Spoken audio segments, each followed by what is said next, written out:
नमस्कार दोस्तों, आप सब कैसे हो? आई होप आप सब बहुत अच्छे होंगे और इस समय आप लोग नीट एग्ज़ाम तिथि, सीयूटी एग्ज़ाम तिथि और यूजीसी नेट के एग्ज़ाम के बारे में जानना चाह रहे हैं। यूजीसी नेट का तो एग्ज़ाम शेड्यूल आ चुका है, मगर अभी कुछ ऐसा है जिस पर अभी इस पर भी बात चल रही है। जैसा कि चुनाव, पारदर्शिता बढ़ाने के लिए पैनल ने चुना शैली की रूपरेखा प्रस्तावित की है। चुनाव शैली मतलब कि इसे नए तरीके से नियम बनाने के लिए चुनाव शैली की प्रक्रिया चुना गया है।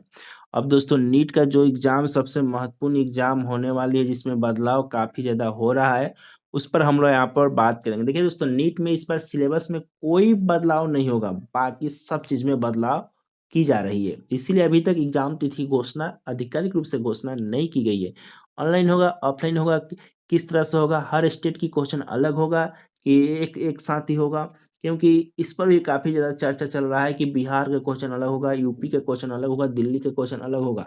मान लीजिए बिहार में क्वेश्चन वायरल होता है, बिहार के एग्ज़ाम को रद्द, उसका एग्ज़ाम फिर से होगा और बाकी सभी एग्ज़ाम रद्द नहीं होगा।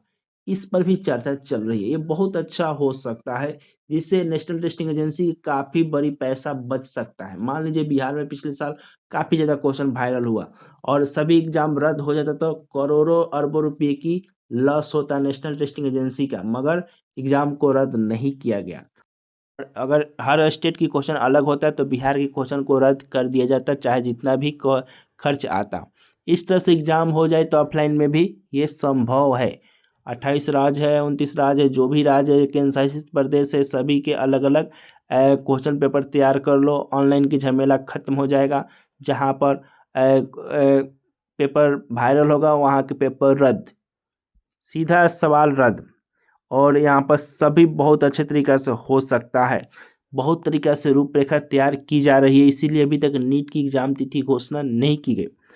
आम चुनावों के संचालन के साथ समानता दर्शाते हुए शिक्षा मंत्रालय द्वारा गठित और पूर्व इसरो प्रमुख के राधाकृष्णन की अध्यक्षता वाली एक उच्च स्तरीय समिति ने पारदर्शिता और दक्षता सुनिश्चित करने के लिए नीट, सीयूटी और यूजीसी नेट जैसी महत्वपूर्ण राष्ट्रीय प्रवेश परीक्षाओं के आयोजन के लिए एक समान रूपरेखा का प्रस्ताव दिया है। फिर से एक प्रस्ताव दिया गया है। अब दोस्तों गठित 7 सदस्यीय विशेषज्ञों की समिति अक्टूबर में शिक्षा मंत्रालय को सौंपी गई थी। पैनल ने सुझाव दिया है केंद्र इन परीक्षाओं के आयोजन के लिए राज्य सरकारों के साथ सहयोग करना चाहिए, जिसमें चुनाव प्रक्रिया को दोहराया जाना चाहिए, जिसमें जिला कलेक्टर तक पूरे राज्य प्रशासनिक तंत्र को शामिल किया जाना चाहिए। यानी दोस्तों हर तरीके से हर स्टेट के हर डिस्ट्रिक्ट के यहाँ पर मजिस्ट्रेट होना मतलब कि अधिकारी होना चाहिए इस एग्ज़ाम में, क्योंकि नेशनल लेवल के एग्ज़ाम है। इसमें सबका भागीदारी रहे तो सफल हो सकता है, अच्छे से एग्ज़ाम हो सकता है। इसमें कहा गया है कि प्रत्येक परीक्षा केंद्र पर एक एनटीए का पीठासीन अधिकारी होना चाहिए जो समग्र प्रभारी होगा और यह सुनिश्चित करेगा कि प्रक्रिया पूर्व निर्धारित प्रोटोकॉल के अनुसार हो। ठीक उसी तरह से मतदान केंद्रों का प्रबंधन किया जाता है। एनटीए केंद्र की स्वायत्त एजेंसी है जिस पर सभी राष्ट्रीय स्तर की प्रवेश परीक्षाएं आयोजित करने की जिम्मेदारी है। पैनल ने सिफारिश की है कि निर्धारित परीक्षाओं से पहले जिला प्रशासन और पुलिस की मौजूदगी में परीक्षा केंद्रों को सील कर देना चाहिए। इसमें कहा गया है कि परीक्षा के लिए परीक्षा केंद्रों को खोलने तक जिला प्रशासन और एनटीए अधिकारियों की मौजूदगी में इन केंद्रों की सुरक्षा की जानी चाहिए। ये बहुत अच्छी सुझाव है।